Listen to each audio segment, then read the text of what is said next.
I think the advice that I told, be yourself better, a better person, and your company will be better.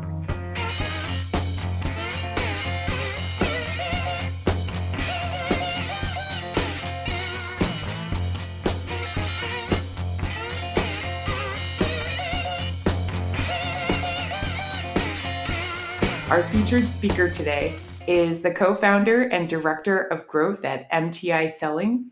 Uh, she has over 11 years of experience in B2B marketing and digital personal brand consulting for senior executives and professionals. She's also a speaker and teacher. Thank you so much for making time for this today, Ximena. We're so thrilled to have you as our guest and have you share your journey with us. Thanks, Nancy, and thanks to the community for the invitation, and thanks for being here and for listening. Yes, actually, I am the co-founder of MTI Selling, that is a marketing B2B consultant for IT companies in Latin America. I like 11 years that very grateful and very uh, difficult. Maybe you have heard that one. You have heard that of the other founders. No easy path. Believe it. I was wondering if you could actually take us back before, in the before entrepreneur times, and tell us a little bit about some of your experiences growing up, and maybe some of the early events or mentors you feel really influenced your personal and professional development. Okay, well, uh, I I never thought when I was very young or student, I never thought to be an entrepreneur or start a business. My idea is to be an employer. I have the main. I wanted to be to live in another country. I was in ISEC, that is an international organization of to develop the leadership in young people, and I met a lot of foreign people who was being for a while in Uruguay, and I wanted to do that. So when I finished my university, I spent like 2 years working here in Montevideo, and then I went to Chile to have an internship, and then I stayed there and started my company. In my previous time to be an entrepreneur, I studied communication. I wanted to be like a journalist in the in the newspaper. I liked the press, the work in the press, in media. But when I started to work, I say no, I don't like that. It's not like that. I thought I was very like, I don't know. It was not frustrating, but I was like, I what I want to do now? This is that I study and I don't like. So I started to find an internship in another country, and I'm going to find another way to do something that I like. I just to maybe I have to know, I have to meet, I have to to do more, to uh, to find new experience in order to to discover that I like. And that when I was in Chile working in a IT company, I met my future partner, that I think that she was my main mentor when I was in my 20s. She's from Chile, Andrea. She's still my partner now. And actually, she's having a baby right now. Right now.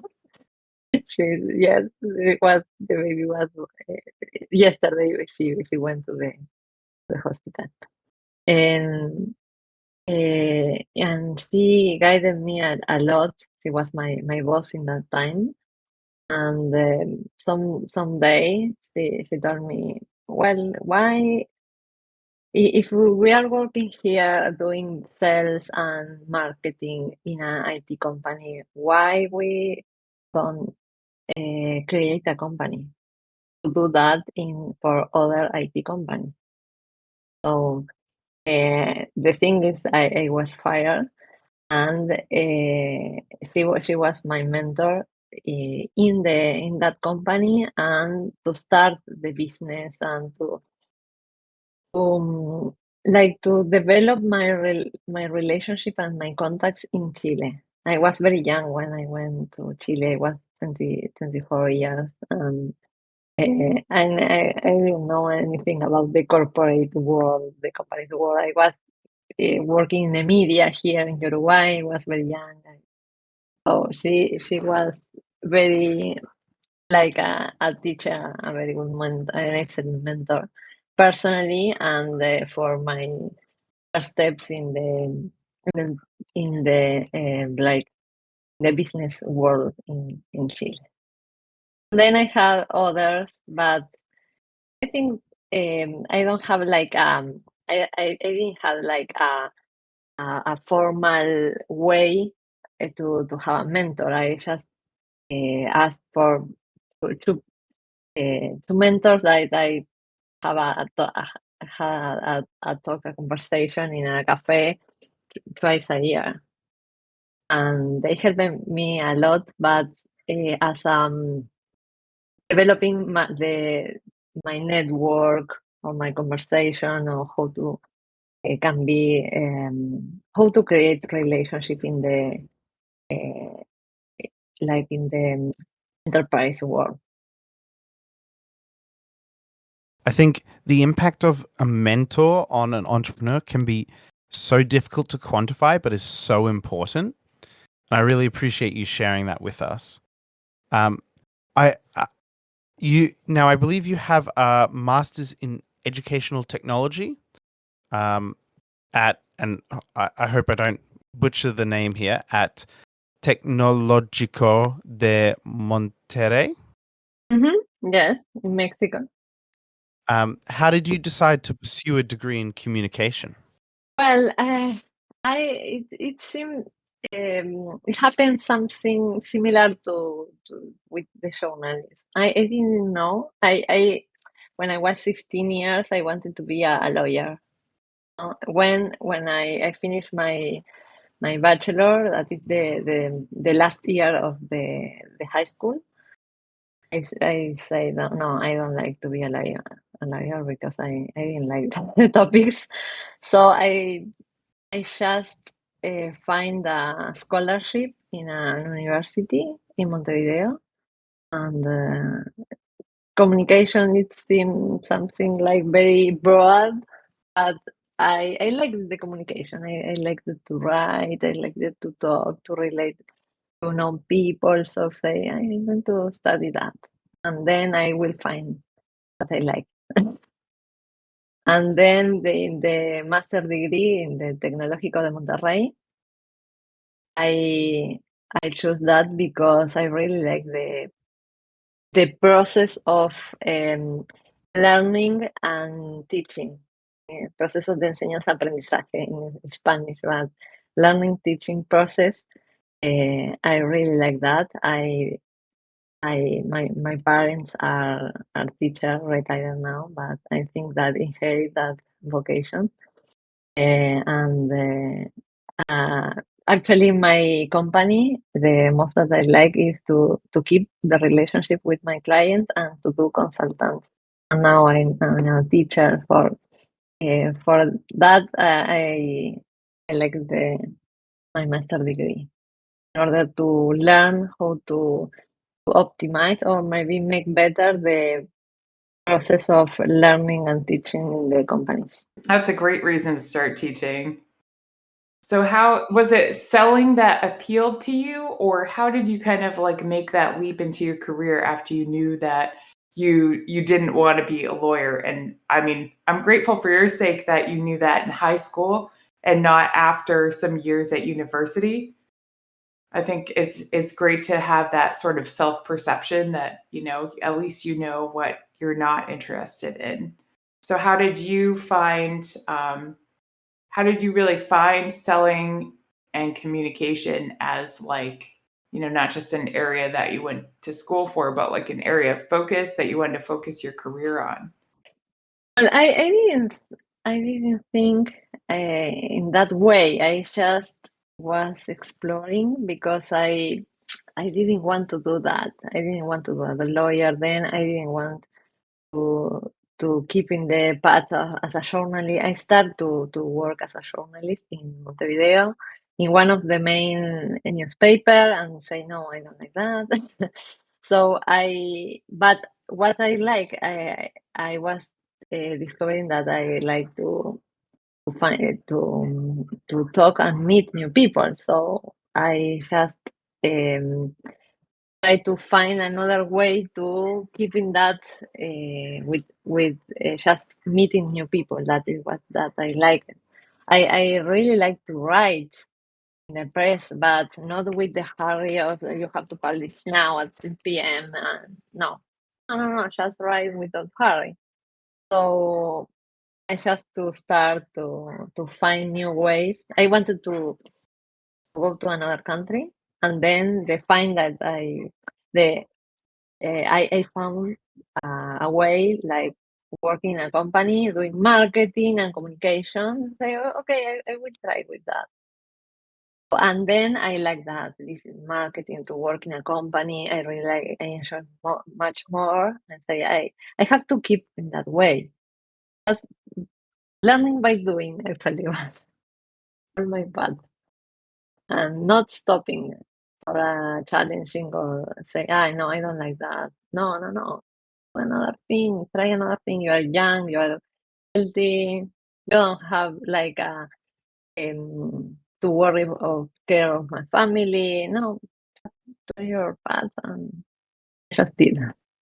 I think it's so important when you're young to spend that time experimenting, trying new things, trying out things that maybe you think, oh, I might hate this, but then you try it and you're like, actually, there's this little part I love and this little part I hate, and somewhere in the middle you can find like a combination. I think it's so powerful to be someone who has had that experience going through different businesses, different careers, different, trying out everything.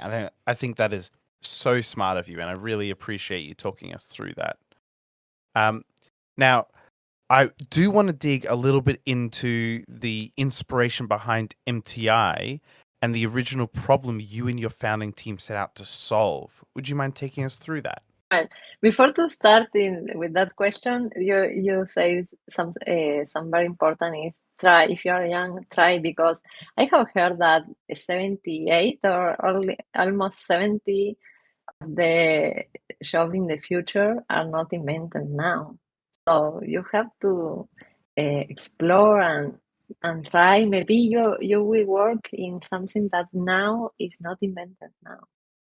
So Very true. the future, I think we have a lot of opportunities in the knowledge area. We are not in the industrial area, we are in the knowledge area, and so we have a lot of opportunities. And for the question was because actually I was working in an IT company as a marketing leader, and I found that I was working.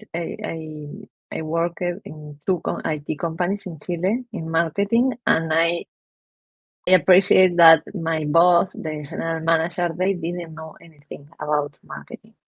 They just hired sellers and say, no, I don't know what you have to do, but you have to. Okay, have you some previous work? No, nothing.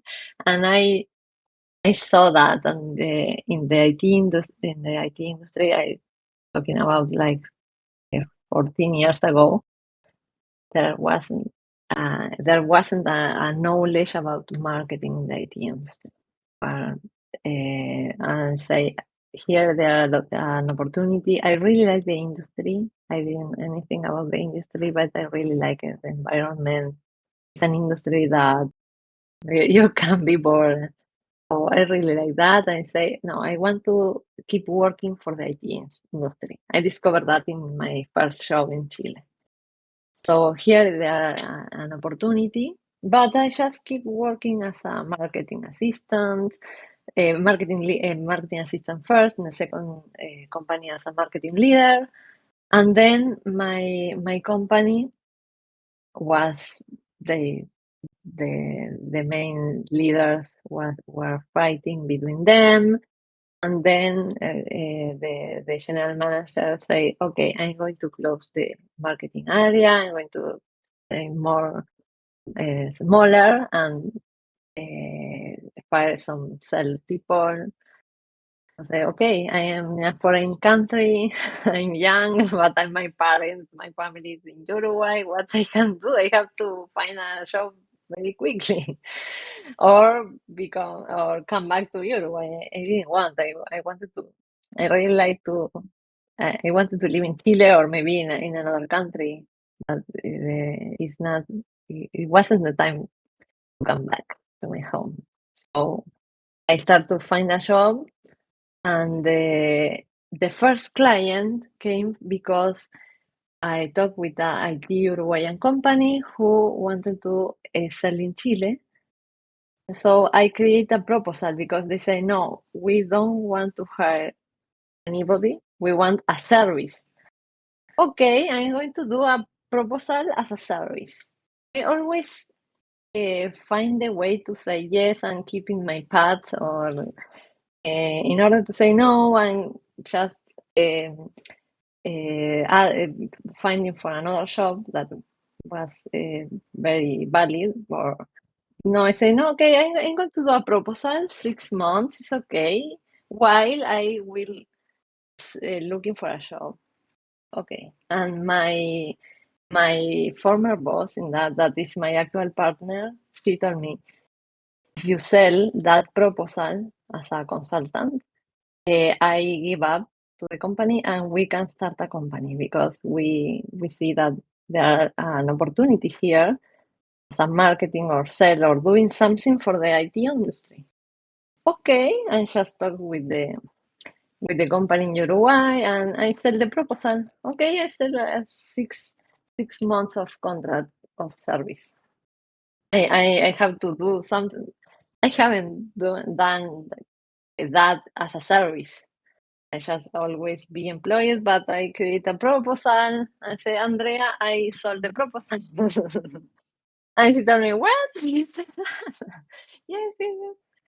Okay, and she actually she gave up and started that proposal with me. And this was the first client. When we worked more than a year, we extended the proposal, and then while we were working and trying the service with that client, we were creating a service like offering, like an offering, but learning by doing with that client. And so the inspiration was like a wish. Yes, this is a need here. I can see an opportunity in the market. But when I was fired, I say, okay, I'm going to do that, and I start the company with that client. Actually, I started the company like 9 months later when we had the second client. I said, okay, we have a second client, and then a third client. I will have to create some more formal and start the company with. The first client was Uruguayan, the second one Chilean, the third was Colombian. And then we were growing like in that way with clients in different countries in Latin America. What an exciting and also kind of terrifying way to start a company. Like, I love that it kicked off as an international company so quickly. And, that clearly you had a passion for this because you sold your product before you even were sure exactly what your product was going to look like.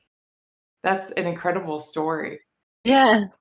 Yeah, I think that I didn't know what I was doing. I think I said, okay, just try, and they are going to say no. But if they say yes, I just keep going and just propose another thing. So try I know, anything. when we look at someone else's journey, it just always looks incredible. I feel that way every week when we interview someone.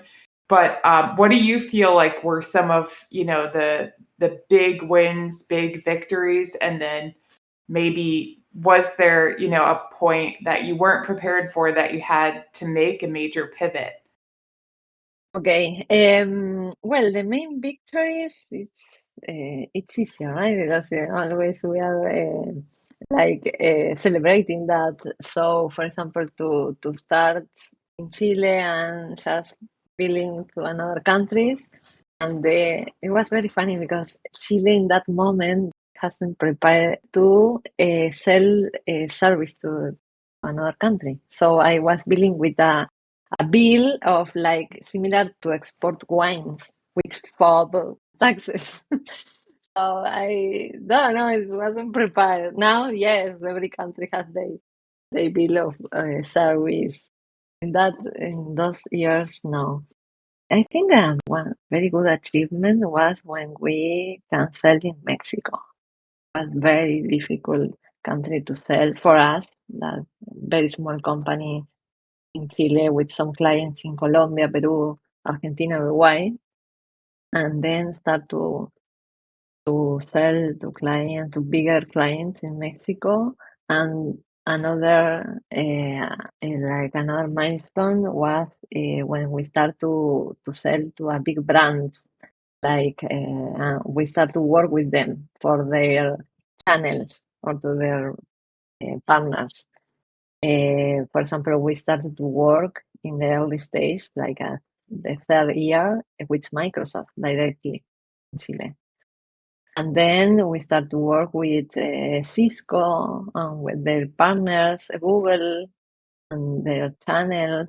And this is very, no, I didn't believe that. I just always say myself, actually, my partner, Andrea, was very important in that way because at the beginning, I was very young when I started the company, 26 years, and I was just traveling to Colombia to sell a project. And I didn't believe myself that how I can work with Google with 27 years, 28. No, sell something to them. My partner say, sell, and then we are going to discover what we are going to do. So in that we do that. Then and just the other stage, just we did the same. And the like some points like difficult points, like think in the middle, because at the beginning it's very exciting. We were two people, then we were three, and it's very controlled to find to find new sales, to new project, for pay the rent for the people. It's easy. It's easier. But when you start to hire new people, because we had a lot of projects, and then you find to start to hire people, that is the in that in the middle, in the early like growing stage, like the after that the third year, start the problem. And so I found that I wasn't prepared to lead a company with the whole aspect, because I was very good in communication, in marketing, but not in finance, in taxes, or in human source. So I realized after the third year that, oh no, lead a company is not to travel to sell and to lead with clients. This is part of the job. You have to deal with a bigger board with a lot of arts areas that you don't have idea. You have an idea to lead with finance, with taxes, uh, with suppliers. That we had an accountant that she she still she robbed us. So it's deal with that thing was very like a point that I say with my partner, oh, we have to think different on how to live with that. That is wrong, and that there are very difficult moments because people start, your employees notice that you don't know how to live with that. Yes, because you don't have experience, so they start to give up with you, and you have to work in a project, and you need a person because you can do everything, and this is a very hard moment that you learn a lot. Absolutely. I think the realization from founders about the number of hats you have to wear can be quite a painful experience. Exciting, interesting, engaging, but also like everything you have to deal with to run a business, especially when it's early and small but starting to grow, is such a complex question. And Yes. I think so many people struggle with that when they get to that point. And I really appreciate you taking us through that. We've talked a bit about the past, things you've done historically, and a little bit about where you are at the moment. What I'd love to hear a little bit about is what do you see as the long-term vision for MTI? 5 years from now, 10 years from now, what do you think it is what you'll be bringing, and what's the game plan, so to speak? Actually, my vision is well, actually, we are like 30 employees with my included us, and we have clients in 11 countries, and we have more than 160 clients now. So my vision is to keep growing, but not so much. I like the size that maybe a medium-sized company, no more. Maybe being a part of something bigger, like a big consultant, for example, or working for the IT industry for a big company that we have a lot of knowledge in the IT industry and in the sub industries in the IT industry. And I think this is much more valuable. Like for example, e-commerce, SAP or I don't know, SAP or RP or customer retention, or we have a lot of clients of cloud. We have some specialization between the in the IT industry. I think that this could we can be part of something bigger. Or if not, that I would like that MTI has keep the soul that is a company. Most of us are women, are women, and it's a place where women can work and have a family and study and handle their own times. We're like 7% women, 30% men, but it's very flexible, and most of us are in different countries, and we live whenever we want.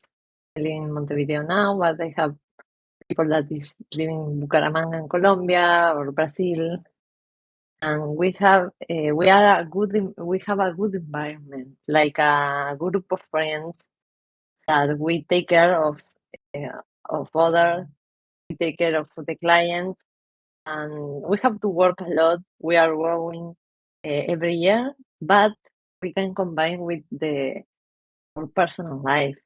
I was mom last year, and I'm just leaving the company, and it's possible. I think in the knowledge era, it's possible, and this is my dream, just to have a place for women and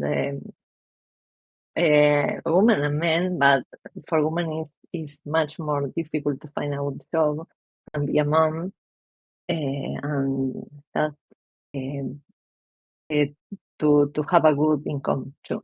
I think both things is possible. And to be I really like to be a teacher. I just working now as a teacher too. To like to resume to compile to transmit that knowledge to the next generation of women, how to start a company, how to create process, how to sell better. Actually, am writing a book about that. It's a method and with a lot of stories. I'm a firm believer that the more we kind of expand and grow ourselves, we can, help the community around us. So whether that's your group of employees or your family or a future generation of learners, I think that's amazing. So kudos to having, a whole bevy of goals to work towards. And I look forward to hearing more about your book too as you write it. The founders are doer people. We always have to be done something. So now it's the book. Last year is the baby. Last year as a teacher too. Yeah, it's good. It's that entrepreneurial itch, I think. I want to take the opportunity to just pass to another community member that had a specific question for you. So, first of all, thank you very much for joining us today. I have some inspirations, but I would love to give some more context to my question first. That right now I'm working at a pharmacological company, and we are launching and innovative medical products that would help patients with migraines. Well, my challenge right now is that I came from IT. I was working 8 years in innovative IT company as a quality assurance engineer. And now I'm project lead at a pharmacological company with a team that used to work with, use mostly with drugs, medicines, and they used to the same framework where they know everything about the field.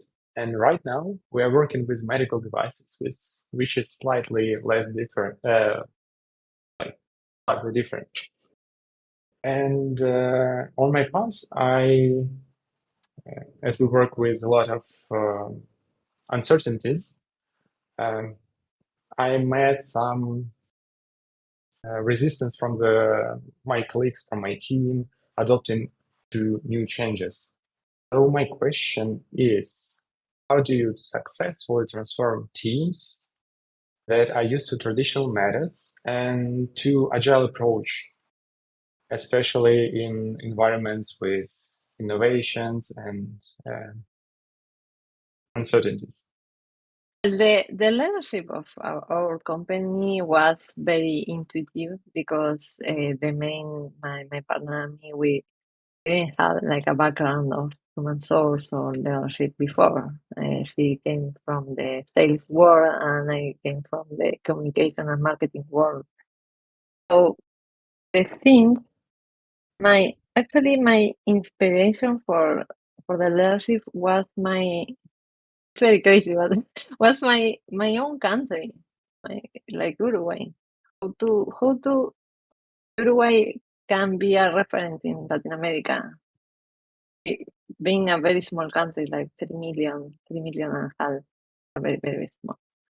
But it's known, and say maybe we have to do the same. Uruguay is open to the world. It's if you want to be here and have a visa, it's okay. But you have to do the work. It's very difficult to find employees. So I say I did the same. I actually say we have to create like a very good environment here that people feel so good and feel free, without with like another company have to go to the office and you have to do the boss that say tell you. No, maybe we can create the work and we can create the ways together, like very very democratic. And we start to culture very very democratic.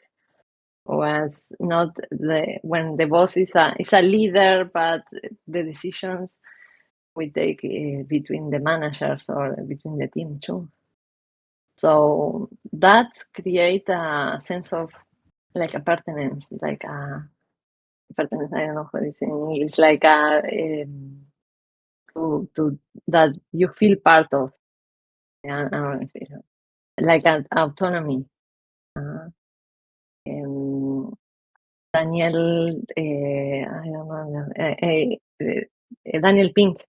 I read that some of books, and it say that in the book. Okay, autonomy is the one of the main motivation. Okay? Because when you start a company, you don't have the motivation of a good salary. This is the reality. So you have to find the people who can't work in another company, or maybe is looking for some more flexible or so. So you have to be coherent if you ask for if you want to be much more strict, you have to pay more, like as a big company. Okay, and if you don't have the money to pay very good salaries, okay, maybe you can give more a democratic environment, or more autonomy, or more that the people feels good. And it's another public, it's another people, very different to the an enterprise company or a multinational. So this was very intuitive, and then reading some books of Goleman or Daniel Pink about the human source that I didn't know anything. It's so important in your startup to spend the time to find the right ways to motivate and encourage people to learn those new skills, those necessary things. It especially sales, which is in some ways kind of like this king of entrepreneurship in regards to a skill. It's something that you really need to encourage people to learn those new skills and find the ways that that motivates them to do so. And I think you've made a brilliant point about that very fact. The point there is you don't have so much time to motivate people. So you have to work with very proactive people too. So for that, it's very important the environment, a good environment, so the people that is proactive can do the things and feel motivated. Because you can motivate it, but you are not working as a human source just for only for motivate people. You have to when you start a company, the main point is to have income. You live in a daily like in a daily basis. Yeah. Then now we are 11 years now. We have like a year ahead. It's okay, but at the beginning, no. We have to generate income for just for pay the salaries of that month. It's the reality of the starting companies, like bootstrapped companies, not with that founds and VP. No, no, no. The majority of the companies, the most of the companies are bootstrapped companies, business companies. This is the reality. Yeah, absolutely. You have to generate enough money to pay the salaries you have to pay end of the month. That's exactly the point. Now, just to take a little bit of a different tack, talk about something a bit more, I think is sometimes underplayed in entrepreneurship. How do you go about balancing your work, your family life, your hobbies, your interests, your friends, all the different things that make up a life? How do you go about balancing that? Well, this is an non-end work. Like it's like it's very difficult to do if you are an entrepreneur. I think it's more difficult if you are a woman, because as a woman, naturally you have, or at least the society says that you have more obligation. Not necessarily, but in Latin America, at least, it's more that sentence that you have to do more things. How I do a good balance is being a good partner is the main thing, the most important thing actually. A good partner in your company is like it's like my husband, but it's a woman that is in my company because you spend a lot of time with that person, with your partner. But without love, but you spend a lot of time. So you have to, if you are a co-founder or you have another partner in your company, I think the main thing is choose a good partner with the same effort that you choose a couple or a husband. And choose a good husband too, or a good wife, especially for the woman. Or choose somebody very good person that you can handle both as a team or be single. If you don't do that, you are overwhelmed. You will be overwhelmed for the things you have to do in your house or in the company. So, I'm adding to that thing. Maybe organize very very good your time, studies, and do some workshop or course or read. I read some books about habits, about how to keep the house and the company neat and tidy, but how to optimize the time because it's your main source. It's not the money, it's not the effort, it's the time. It's the main source. At the beginning, it's very difficult, and when you are young, it's very difficult to think in that way because you have energy, you have a lot of time, but the time is the most valuable source. So learn how to be more efficient and not to lose time. If you don't lose your time, you reflect that image to your clients, and they don't lose the time with you, and you have more balance. If you have good partners, you manage your time. And the third thing is cultivate yourself. If you cultivate yourself, if you read, if you do exercise, if you eat very good, very healthy, or make, I recommend to do yoga and meditation. You are going to be more energetic, and you're going to be more with mental clarity. So with that mental clarity and with the health, you are going to be the balance. I really appreciate your answer because you touched on a couple things that I don't think that we typically hear as a response to this question. And the first one is kind of like choose a good team around you to help you have that balance.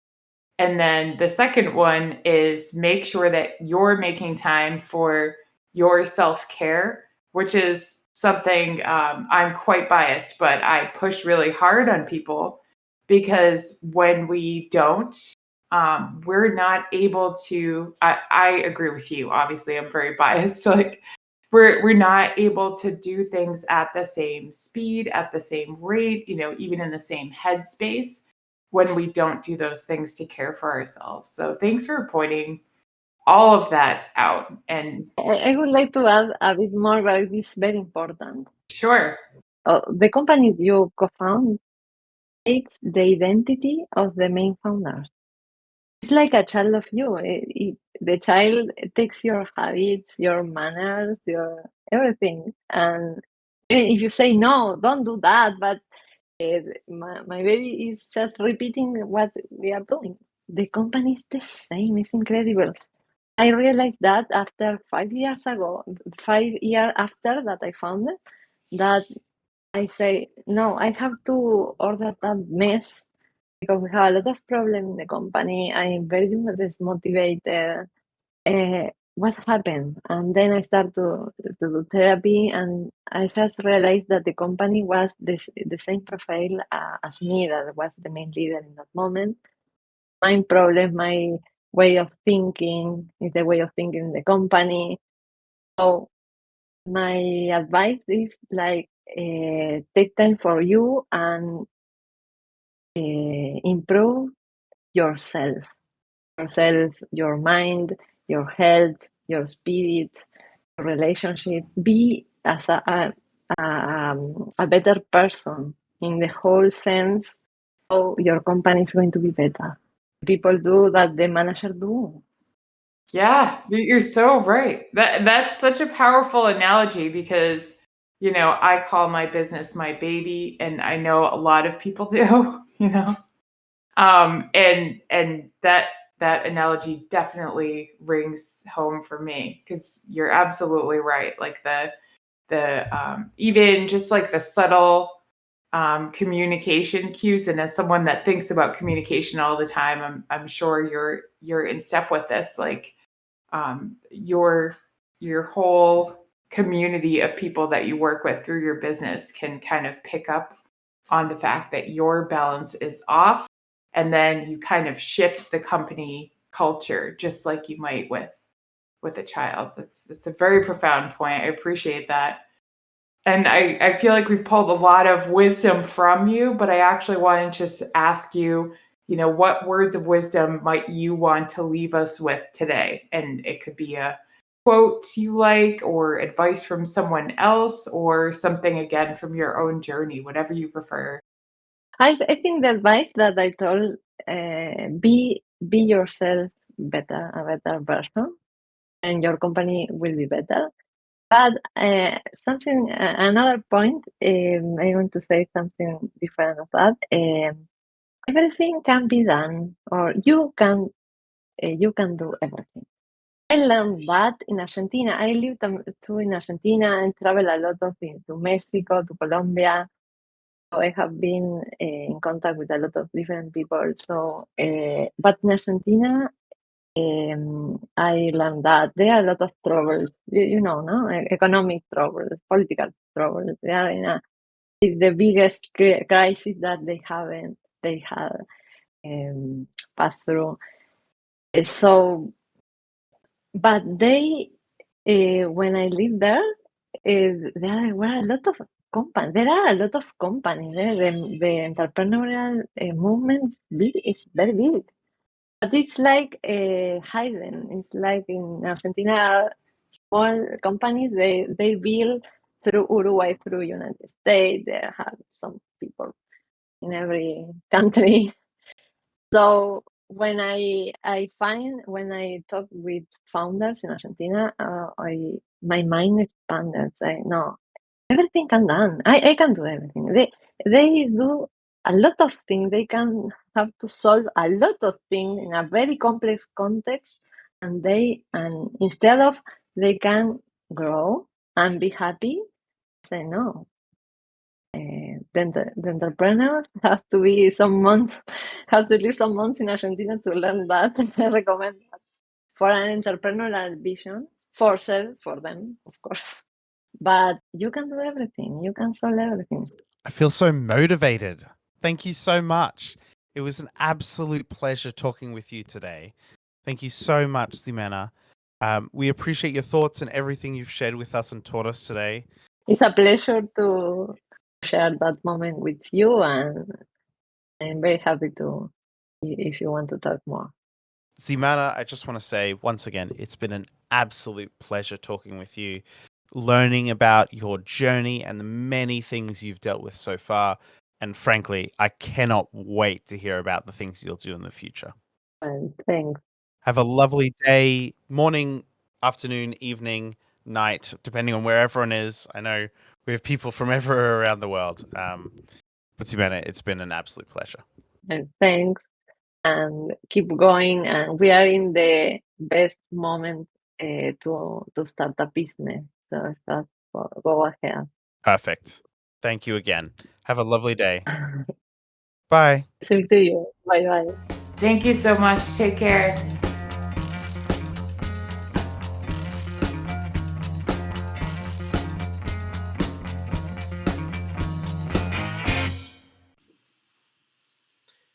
You've just finished another episode of Founders Voyage, the podcast for entrepreneurs by entrepreneurs.